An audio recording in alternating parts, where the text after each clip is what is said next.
Bom dia, irmãos. Então, mais uma vez estamos aqui. Já viu a responsabilidade que é, né? Você vai ouvir Deus falar através de uma pessoa, né? Apenas pela misericórdia dele, pela bondade dele, que permite, né, a gente chegar aqui e estar compartilhando uma palavra de Deus ao seu coração. Você que está nos visitando, né, hoje aqui, temos aí 2 visitantes. Eu gostaria de te dar a informação que esse mês é um mês especial para a igreja. Nós estamos comemorando 25 anos, né, de ministério aqui no bairro de Jardim Catarina. Então, todas as ministrações, todos os pastores que foram convidados a estar aqui junto conosco, eles estão sempre trabalhando em cima dessa temática dos 25 anos da Igreja de Nova Vida. E eu, né, domingo de manhã, que não poderia ser diferente, e a gente vai estar fazendo um pouco, uma reflexão sobre a nossa vida, sobre a nossa vida ministerial, né, esses 25 anos que Deus permitiu, né, que chegássemos até aqui, e os próximos, né, como será os próximos 25 anos, né, o nosso jubileu de ouro, como será daqui a 10 anos, como estará esse ministério daqui a alguns anos. Então, a gente vai estar fazendo essa reflexão.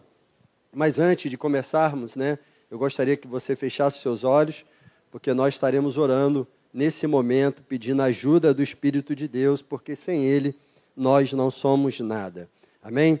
Querido Deus e amado Pai, nós te agradecemos por essa manhã, aqui reunido, Senhor, com a Tua igreja, aonde nós exaltamos o Teu santo nome, através de louvores, de adoração a Ti. E agora, Pai, nesse momento, nós apresentamos, ó Deus, as nossas vidas diante do Teu altar, damos, ó Deus, a liberdade ao Espírito de Deus para falar aos nossos corações. Venha, ó Deus, fluir neste local, tratando, ó Deus, corações, tratando vidas para a honra e glória do Teu santo nome, Pai. Assim eu oro e te agradeço, em o nome do Senhor Jesus Cristo, e que a igreja diga amém. Glória a Deus. Você que está em casa nos acompanhando, se você tiver um pedido de oração, você pode colocar aqui nos comentários no canal do YouTube, que no final eu vou estar orando pelos enfermos e vou orar também pela sua vida, ok? Então, o tema da nossa reflexão de hoje é 25 anos, um tempo de gratidão, autocrítica e planejamento. Amém? Então, 25 anos, um tempo de gratidão, autocrítica e planejamento. Então, esse mês tem sido um momento de grande celebração e de agradecimento a Deus pelos 25 anos, né, que Deus permitiu completarmos. Então, nesse período, muitos desafios foram vencidos, não é verdade? Nós passamos por desafios e superamos todos eles. Nós tivemos perdas, nós nos despedimos de pessoas amadas e queridas, que às vezes, só em lembrar, as lágrimas vêm nos olhos, né? Passamos por crises econômicas no mundo, né? Nós vivemos muitas coisas boas, mas também coisas difíceis. E nós somos gratos a Deus pelos desafios superados, né? Somos gratos a Deus por tudo o que Ele tem feito na nossa vida, sabe? Mas para que o ministério possa vencer outros 25 anos, é necessário um conjunto de fatores, e nós estaremos falando sobre isso, né? Fora esses 3 pontos que aqui identifiquei no tema dessa mensagem, 25 anos, um tempo de gratidão, autocrítica e planejamento, é necessário para que a gente possa chegar ao nosso jubileu de ouro, é necessário a gente estar, né, unidos, é necessário a gente estar buscando a direção do Espírito Santo de Deus, porque assim, dessa forma, né, agradecendo a Deus, fazendo uma autorreflexão dos nossos erros e acertos, planejando o nosso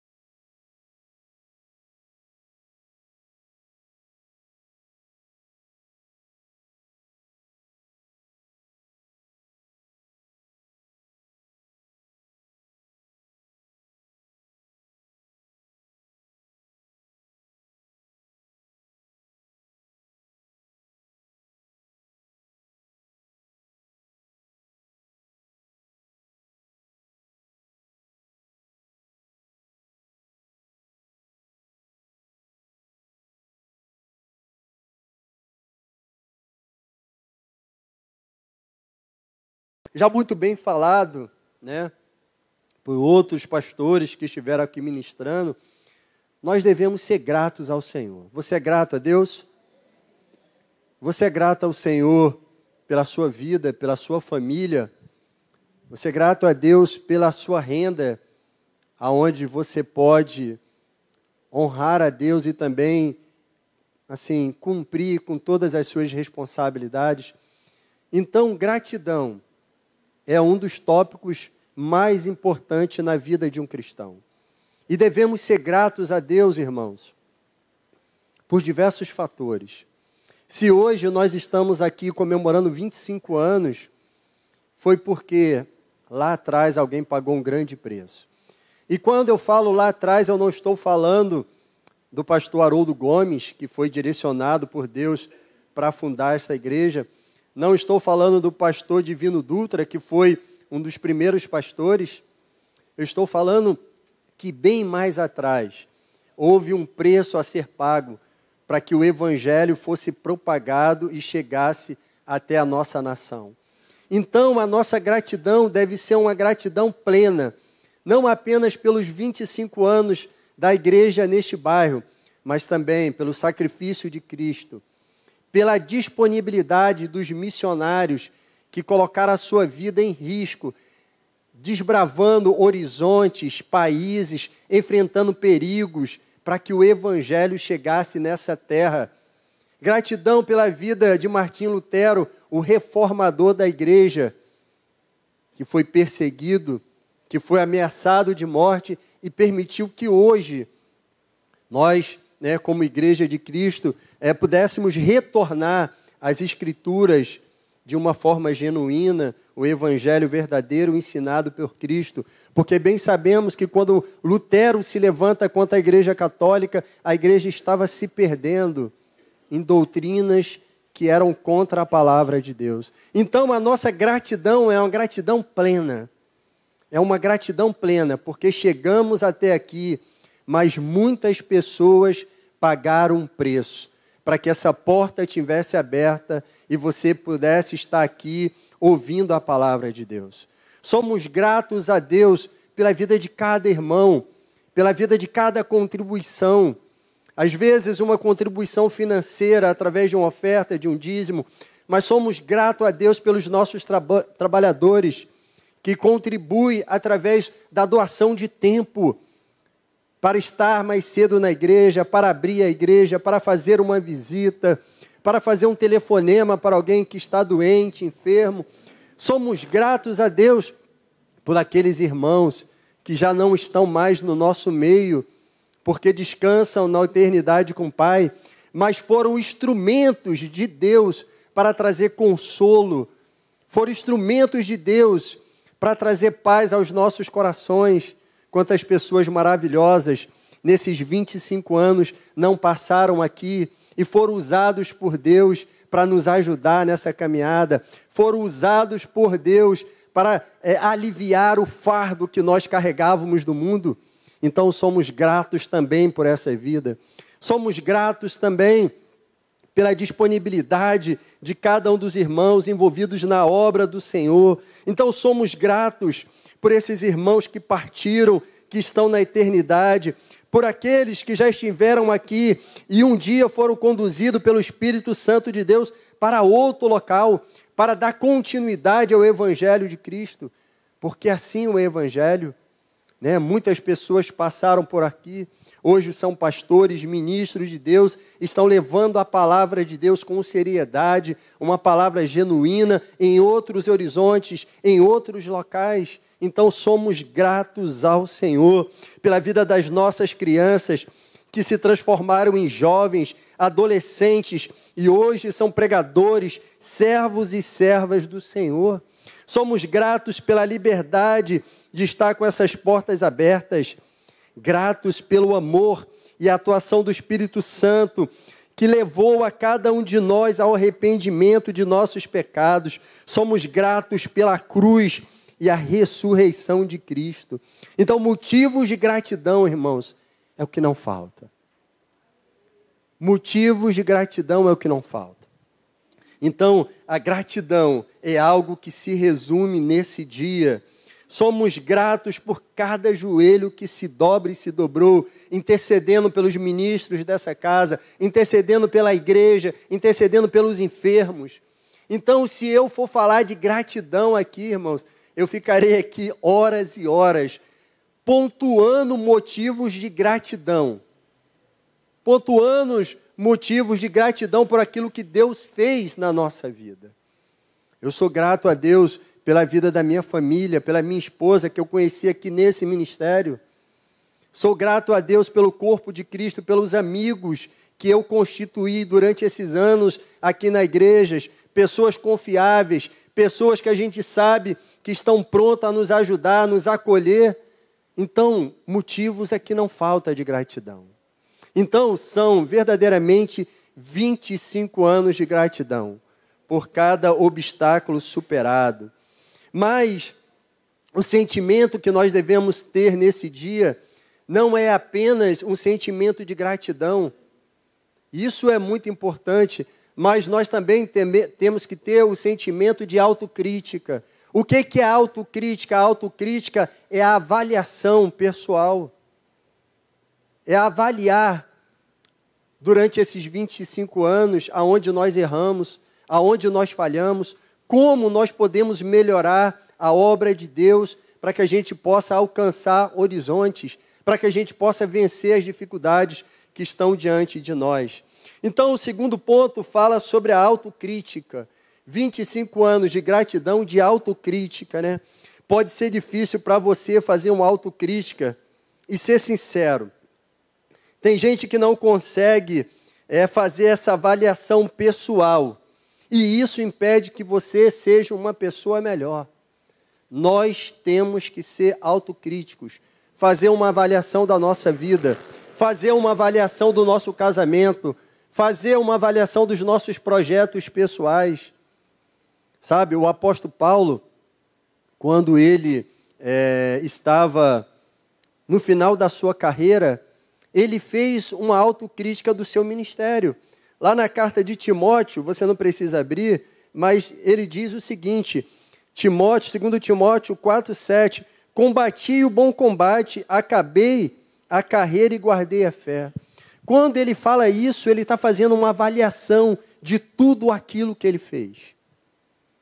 E ele diz, eu combati um bom combate, completei a carreira e guardei a fé.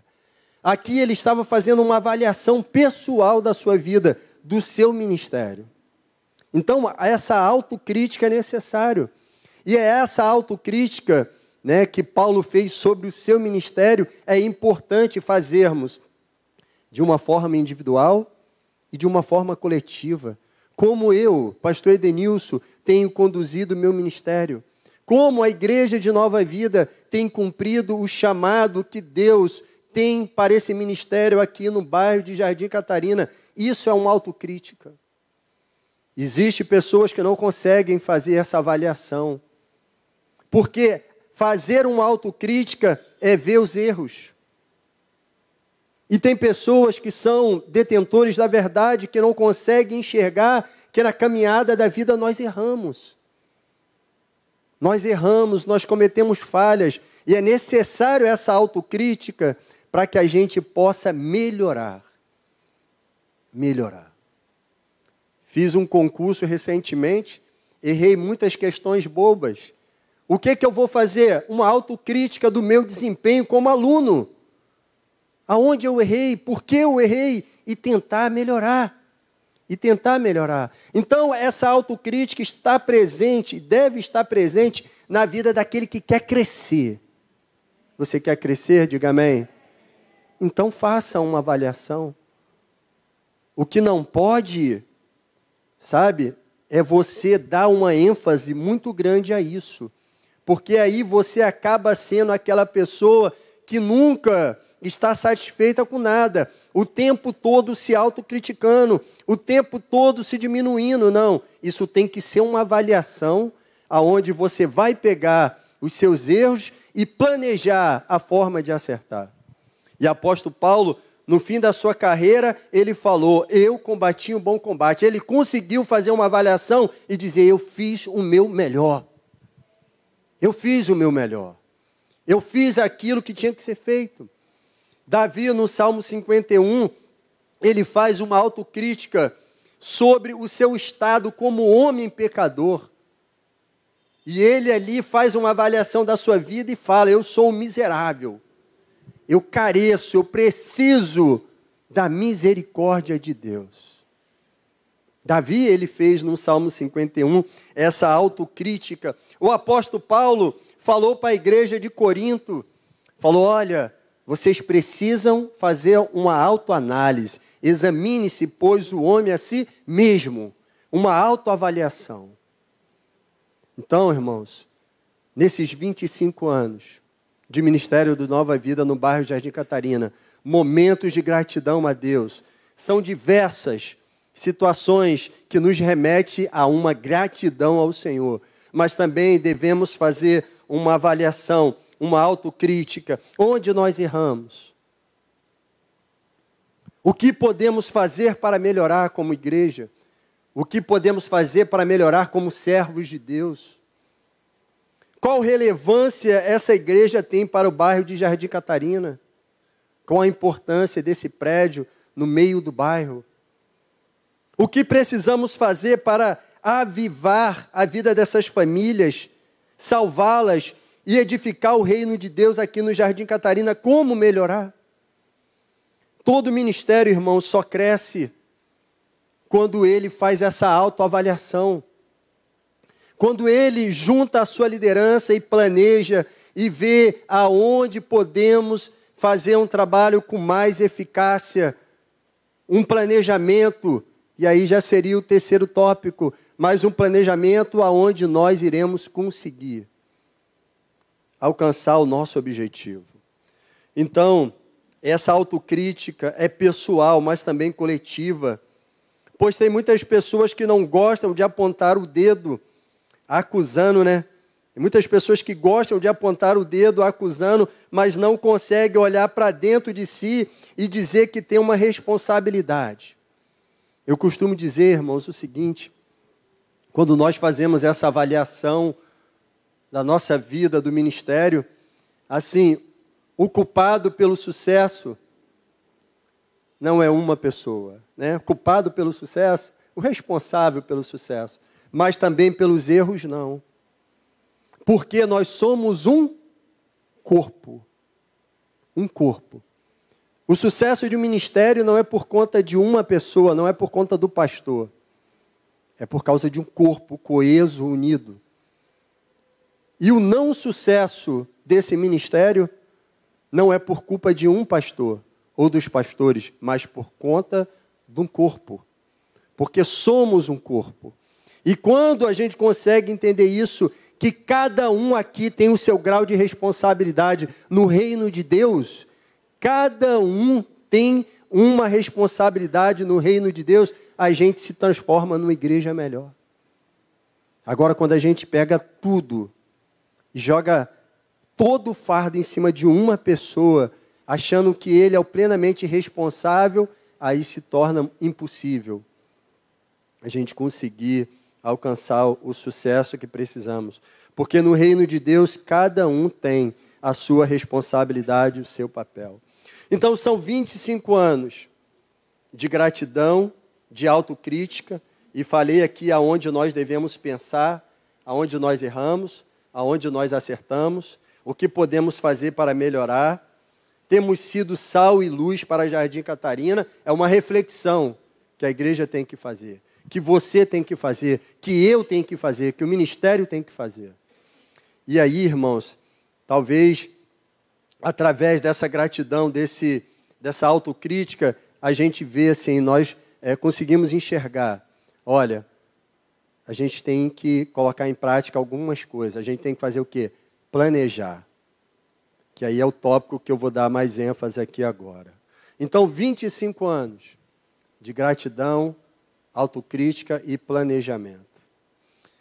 Então, irmãos, a igreja de Cristo, ela tem um alvo. Todo planejamento, ele precisa de um alvo. Se você deseja fazer um curso universitário, você tem que ter um alvo. Que curso eu vou fazer? Se você deseja construir uma casa, um empreendimento, você tem que ter um alvo. Aonde essa casa será construída? Quem será o responsável por essa construção? Aonde eu irei comprar, adquirir um terreno? Então, todo planejamento tem que ter um alvo.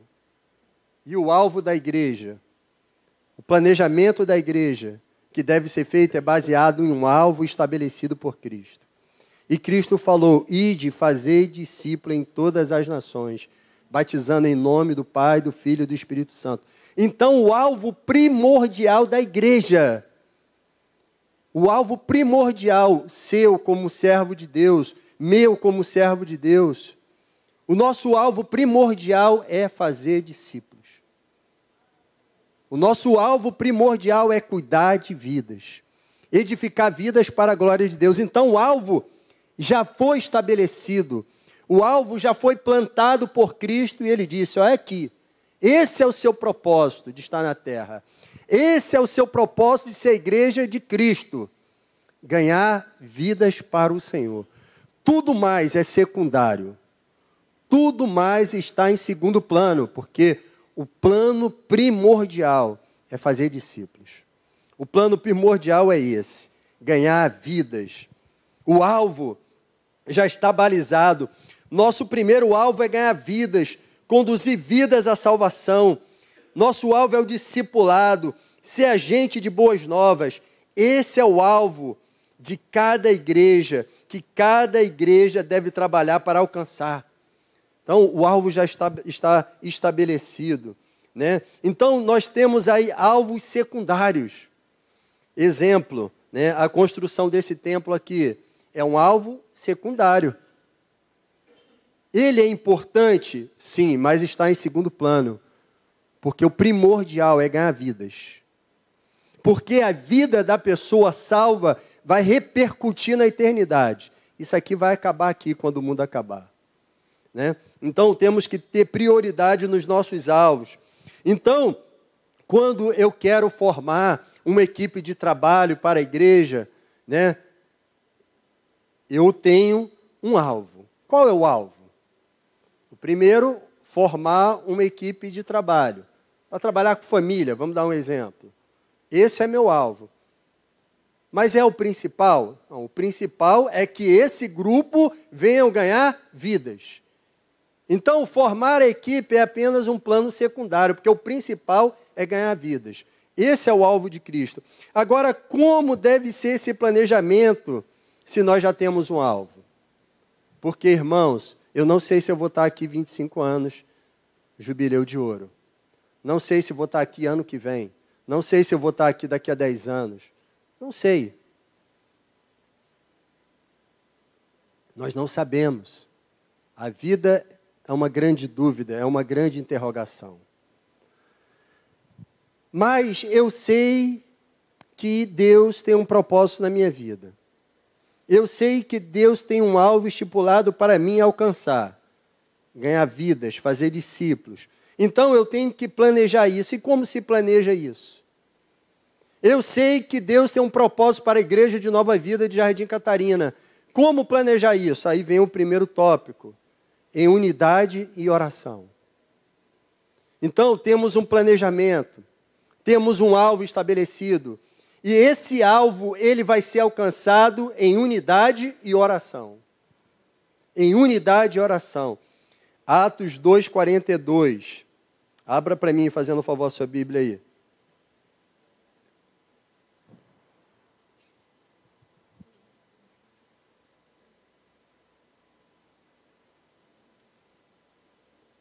Posso ler, gente? Amém? Então, 25 anos. Um tempo de gratidão, de autocrítica e planejamento. Vamos dar ênfase maior ao planejamento, porque conforme eu falei no início, a autocrítica e a gratidão já foram falados em outras oportunidades, né? Nós falamos que todo planejamento constitui primeiramente um alvo, aonde nós queremos chegar. O nosso alvo da Igreja de Cristo é fazer discípulos, é discipular vidas, é ganhar vidas para a glória de Deus. E colocamos aqui como alcançar esse planejamento e ter sucesso em unidade e oração. Diz aí, Atos 2:42, e perseveravam na doutrina dos apóstolos e na comunhão, no partir do pão e nas orações. Só aqui. Então, a obra de Deus, irmãos, a gente tem que entender isso. A obra de Deus não tem espaço para individualismo. Quando nós vamos ler a obra da igreja primitiva, muito bem ressaltada também durante esse mês, o pastor Guilherme falou muito bem sobre isso, da Igreja de Nova Vida do Porto da Pedra. Quando a gente vai ver a história da Igreja de Cristo, você vai ver que foi uma igreja vitoriosa porque tinha um alvo, tinha um objetivo, eles estavam unidos em oração. Estavam unidos em oração. Então a obra de Deus não tem espaço para individualismo. Não tem espaço para individualismo. Certo? Então a obra de Deus precisa de unidade. E é muito interessante que a palavra de Deus diz que nós somos um corpo. Então, esse corpo ele tem que ser visto de todas as formas. Se eu sou um corpo para tentar alcançar um objetivo, eu tenho que ser um corpo também na tomada de decisões.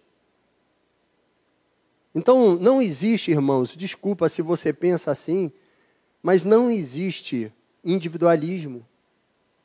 O ministério é formado de uma liderança e essa liderança planeja junto.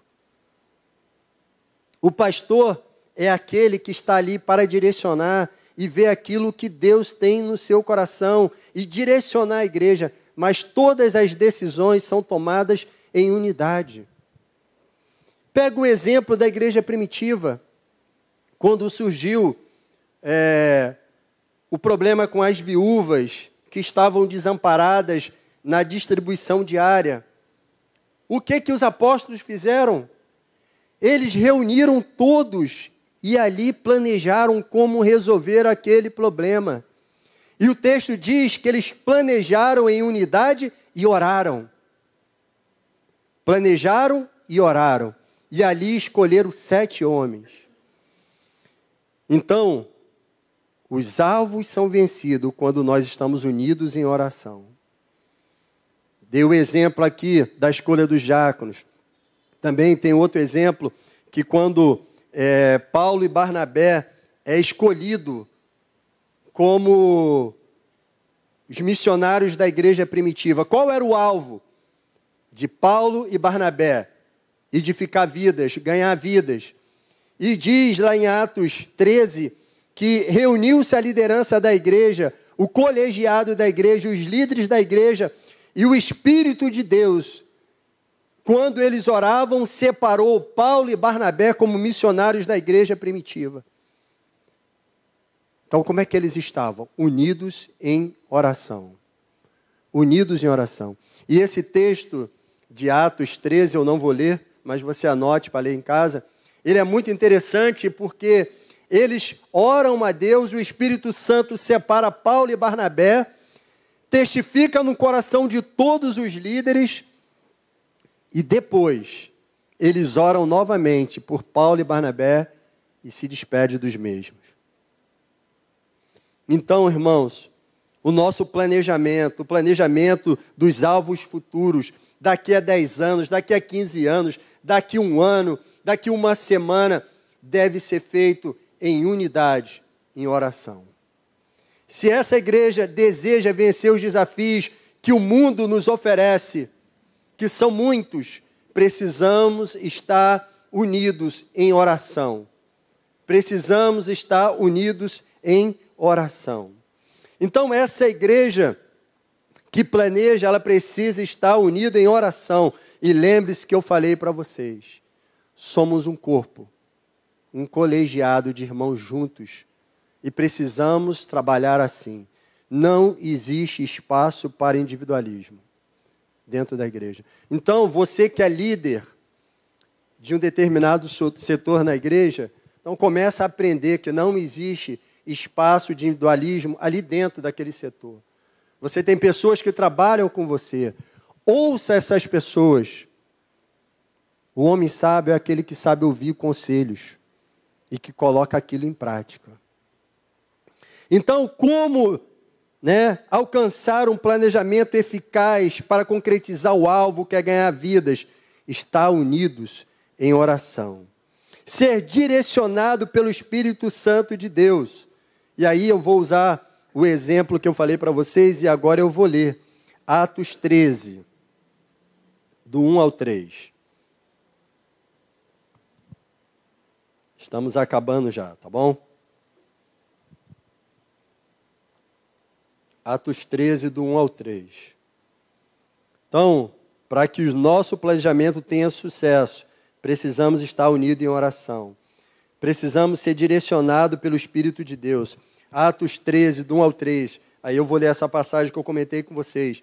E na igreja que estava em Antioquia, havia alguns profetas, doutores, a saber, Barnabé e Simeão, chamado de Níger, e Lúcio, Cirineu e Manaém, que foram criados como Herodes, o tetrarca, e Saulo.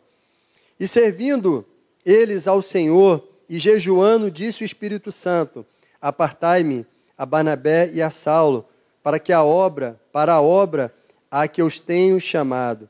Então, jejuando e orando, de novo, e pondo sobre ele as mãos, os despediram. Então, irmãos, o nosso planejamento, o nosso futuro ministerial, ele precisa dessa direção. Direção do Espírito Santo de Deus. Aqui a gente vai ver duas coisas importantes nesse texto. A primeira é que a igreja de Cristo, ela é composta de pessoas diferentes. Algum tempo atrás eu estava fazendo um estudo com os líderes de grupo de vida e eu falei sobre esse texto aqui.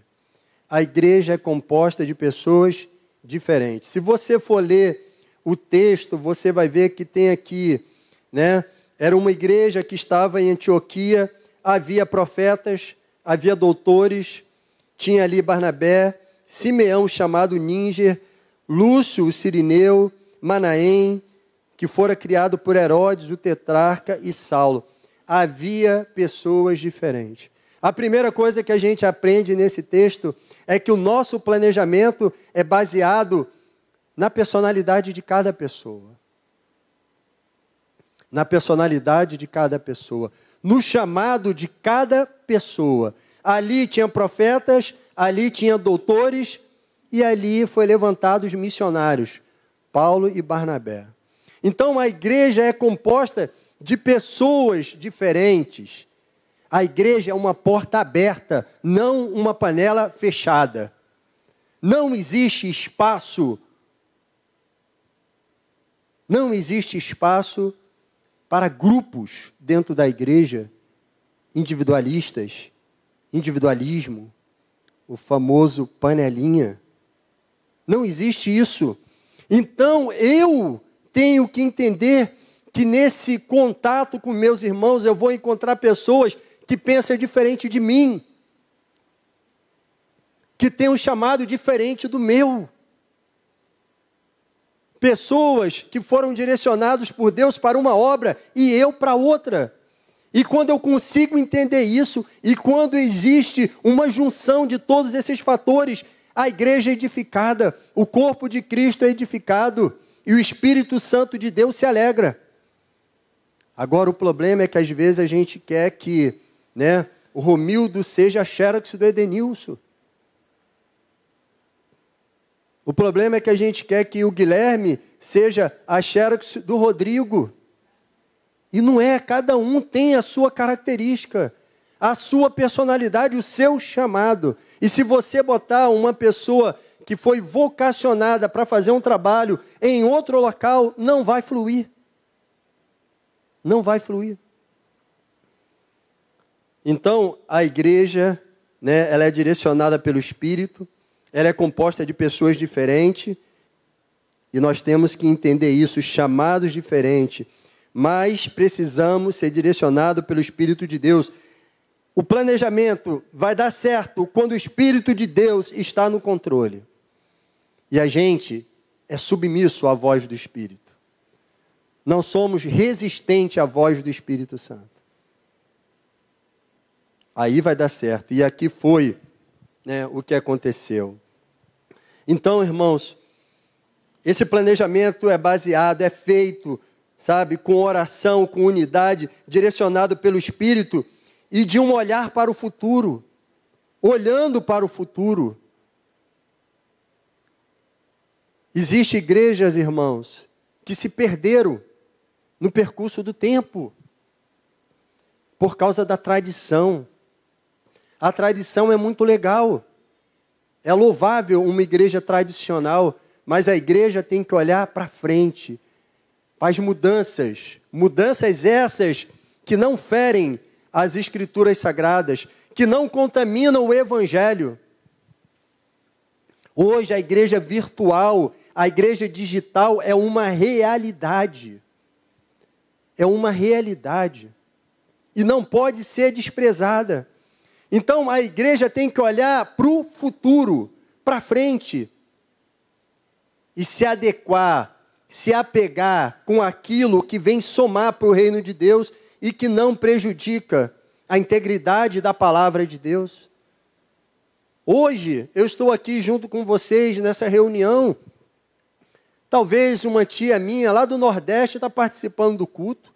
Quando eu saí de casa, minha mãe falou: meu filho, estarei junto com vocês cultuando através das redes sociais. Como ela está com visita em casa, provavelmente a minha prima deve estar lá também participando, o esposo dela, eu não sei. Então a igreja não pode se fechar para as mudanças futurísticas que vêm beneficiar a pregação do Evangelho. Então a igreja tem que olhar para o futuro. E olhar para o futuro, irmãos, é olhar para as crianças. Olhar para o futuro é olhar para os adolescentes, para os nossos jovens. É discipulá-los. É preparar os futuros pastores, os futuros diáconos da igreja. Olhar para o futuro é preparar líderes. É ter um discipulado forte na igreja. É saber que o reino de Deus não se resume a mim. O reino de Deus não se resume a mim. Então, devemos olhar para o futuro. Quando eu planejo olhando para o futuro, eu vejo que tenho que ver além dos meus olhos. A igreja precisa olhar para o futuro em todos os sentidos. Ela precisa caminhar com a tecnologia. Igreja digital, né? O Luiz está ali.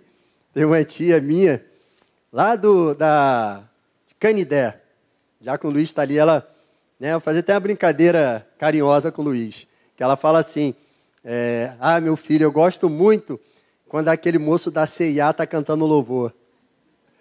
Aquele rapaz, Sebastião, né, da CIA, que fazia as propagandas da CIA, ela fala que é Luiz. Então, olha só, lá em Canidé, interior do Ceará. Você está entendendo? Aí eu falo: tia, é o diácono Luiz. Ela, eu chamo ele da CIA. Então, assim, irmãos, olha só, a igreja precisa, irmãos, estar com o olho direcionado para as mudanças futurísticas que não altera e nem viola a palavra de Deus. A igreja precisa olhar para o futuro, discipulando os futuros líderes, pastores desse ministério, né? No Jubileu de Ouro, eu não sei se eu estarei aqui. Daqui a 5 anos, eu não sei se eu estarei aqui, mas essa obra tem que continuar. O reino de Deus tem que avançar. E eu preciso olhar para o futuro, preparar líderes para me substituir. Aí você vai pegar Paulo, né? Quando ele estava ali próximo ao seu, né, ao martírio ali, ele falou: Timóteo, agora a bola é com você. Pegou a braçadeira de capitão e falou: segue a vida. O ministério não pode parar.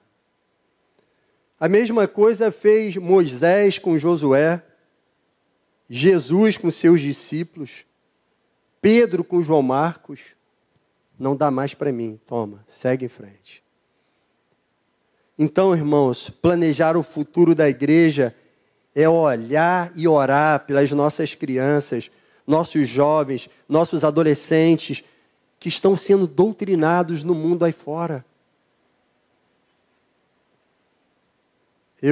Conforme eu falei para vocês, eu fui fazer um concurso e nesse edital caiu uma matéria que foi a atualização do pacote anticrime.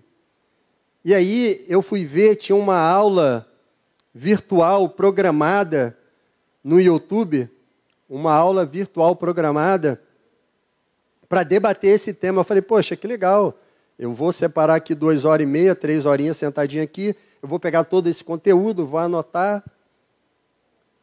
Fiquei 50 minutos sentado na frente do canal no YouTube. Em 50 minutos, né, você não sabe se ali tinha jovem, adolescente, porque não tem como ver o perfil físico, só o nomezinho nos comentários. 50 minutos. O professor universitário, uma pessoa inteligente, desconstruindo Deus. Desconstruindo padrão de família. E falar do pacote anticrime que eu queria ouvir em nenhum momento. E assim está acontecendo. As nossas crianças, os nossos adolescentes, os nossos jovens estão sendo doutrinados.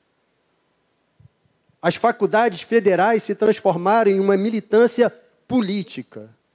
Não só as federais, não só as estaduais. Vai na faculdade privada também, que você vai ver o que estão fazendo com os nossos jovens. Quantas vezes eu bati de frente com um professor? Veio dar aula de direito civil ou falar mal da igreja? Se é teólogo? Não, então não entre no assunto que você não conhece. Doutrinação. E a igreja precisa olhar para o futuro e cuidar dos nossos jovens, cuidar dos nossos adolescentes, discipulá-los, prepará-los para encarar isso aí fora. Precisamos olhar para o futuro e valorizar as crianças. Tem pai que não traz o seu filho para a escola dominical. Prefere deixar a criança em casa mexendo no celular. Prefere deixar em casa, na casa da avó. Irmãos, traga o seu filho para a igreja. Ah, porque ele é arteiro, ele fala, os professores da escola dominical que se vire com ele. Aqui é a coordenadora, amém. Mariana foi minha aluna, Mariana, da tribo de Levi, foi minha aluna na escola dominical. Faladeira. Falava aquela maravilha. E aí um dia, tinha um ensaio da tribo de Levi, eu vim trazer minha filha, fiquei observando. Aí, essas crianças falam demais, pastor. Eu falei, bem feito. Você plantou, você está colhendo. Brincadeira, né? Ela falava muito, mas sempre foi uma criança maravilhosa. Então, a gente precisa olhar para isso, né? Então, existe um levante no mundo, irmãos, contra Deus em toda parte. E a gente precisa, discipular os nossos jovens, nossos adolescentes e nossos filhos. Então, para encerrar, irmãos, são 25 anos de gratidão. Eu sou muito grato a Deus pela vida dos meus pastores, pastor Renê, Jaísa. Sou muito grato a Deus por essa família que Deus trouxe para cuidar de nós. Então, são 25 anos de gratidão ao Senhor. Mas a gente precisa fazer essa avaliação de como será os próximos anos. De como nós estaremos no Jubileu de Ouro. A gente precisa planejar o nosso amanhã. E planejar, irmãos, em unidade. Lembre-se disso. Em unidade, em oração. Deus colocou pessoas sérias na frente desse ministério. E a gente precisa estar unidos com essas pessoas, com o nosso pastor. Precisamos estar unidos em oração. Precisamos, ser direcionados pelo Espírito Santo de Deus. Na sua individualidade, dentro do setor que você trabalha, da onde Deus te escolheu para você ali ser um líder, seja direcionado por Deus. Deixe Deus fluir, deixe Deus te direcionar. E faça a obra de Deus sempre olhando para o futuro, irmãos. A obra de Deus vai continuar. E a gente precisa estar preparado para o futuro. A gente precisa estar caminhando com a tecnologia, com as mudanças. A gente precisa ter um trabalho de discipulado forte, preparando os nossos futuros líderes. E assim a gente vai, irmãos, vencer. Mais 25 anos pela frente. Amém? Queria chamar aqui o meu pastor, fazendo um favor, pastor Renê, que a gente vai estar orando aqui, também agradecendo a Deus pela vida dele e pela vida dos nossos irmãos. Deixa eu ver se tem algum pedido de oração.